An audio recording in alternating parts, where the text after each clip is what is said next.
Bonjour les amis, bienvenue dans cette nouvelle vidéo. Aujourd'hui, nous allons parler de notre système de gestion des votes électroniques qui est divisé en 3 phases. Ça, c'est la première phase. La première phase de ce logiciel consistera à faire une stimulation de sondage de vote électronique.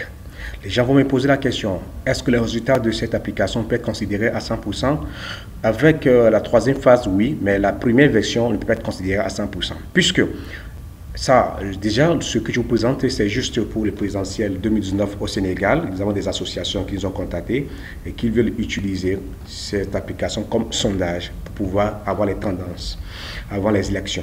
Alors, avec cette application, déjà, avec la première version, parce que nous avons 3 versions, avec la première version, quelqu'un ne peut pas voter 2 fois. Bon, je peux voter 2 fois, bien sûr, mais le même appareil ne peut pas voter 2 fois. Si vous avez un ordinateur, vous pouvez pas voter avec le même ordinateur 2 fois. Vous avez un téléphone, vous pouvez pas voter avec le même téléphone 2 fois parce que le système reconnaît directement l'adresse MAC utilisée pour voter et le code IME quand c'est un téléphone pour voter. Donc, ça ne peut pas voter 2 fois.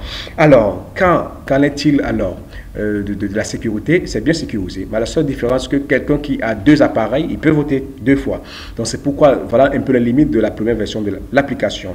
Alors, la deuxième version de l'application, qui est immédiatement inclus la troisième version, c'est quand c'est le gouvernement qui décide d'utiliser ce logiciel pour les votes électroniques.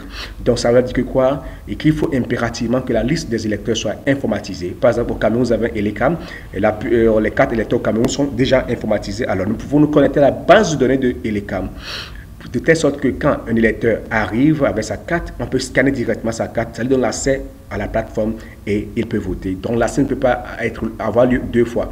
Alors, puisque cette version est divisée en 2 parties, la première partie consiste à que chacun reste chez lui avec sa carte électeur pour voter. On s'est rendu compte que on peut voler la carte électeur de quelqu'un d'autre et voter à sa place. Donc ça peut avoir ce problème. Alors, la solution que nous avons proposée à plusieurs pays, c'est que quoi? Que chaque bureau de vote soit équipé d'un ordinateur et l'application est seulement disponible sur les applications, sur les ordinateurs des bureaux de vote. Donc quand la personne arrive dans le bureau de vote, il vote une fois avec sa carte électeur. Ça, c'est une possibilité. Alors, par contre, cette version, comme je vous ai dit, c'est juste un sondage pour faire une stimulation. Donc, les résultats d'ici ne peuvent pas être considérés à 100%, mais ça va quand même donner quelques tendances. Donc, quand vous venez sur la plateforme, il y a d'autres termes de conditions que vous devez lire. Quand vous êtes d'accord avec le terme de conditions, vous allez juste approuver. J'ai dit juste, vous allez continuer quand vous acceptez. Vous choisissez votre candidat, je pense peut-être Macky Sall. C'est un exemple. Vous allez choisir voter. Quand vous allez faire voter, le système va vous dire que non, vous allez sélectionner votre département. C'est obligatoire. Annuler. Donc vous allez ici, sur ce département de Dioubé, que vous allez faire peut-être Macky Sall, RES. Vous allez choisir voter. Alors, vote réussi. Cliquez sur le résultat pour voir les résultats. Voilà, ici vous avez les résultats. Macky Sall est à 100% parce que c'est celui qui vient d'être voté. Donc, pour retourner à la page d'accueil. Alors, c'est différent que vous ne pouvez plus voter 2 fois. Attention, vous avez déjà voté. Regardez les résultats. Voilà tout ce que vous pouvez faire. Donc, voilà un peu l'application. Donc, c'est juste ça permettra d'avoir des sondages.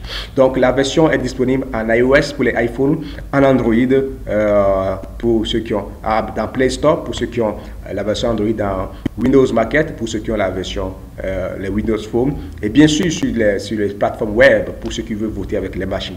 Donc, merci beaucoup à vous et à bientôt. Vous avez les suggestions, n'hésitez pas, nous sommes à votre disposition.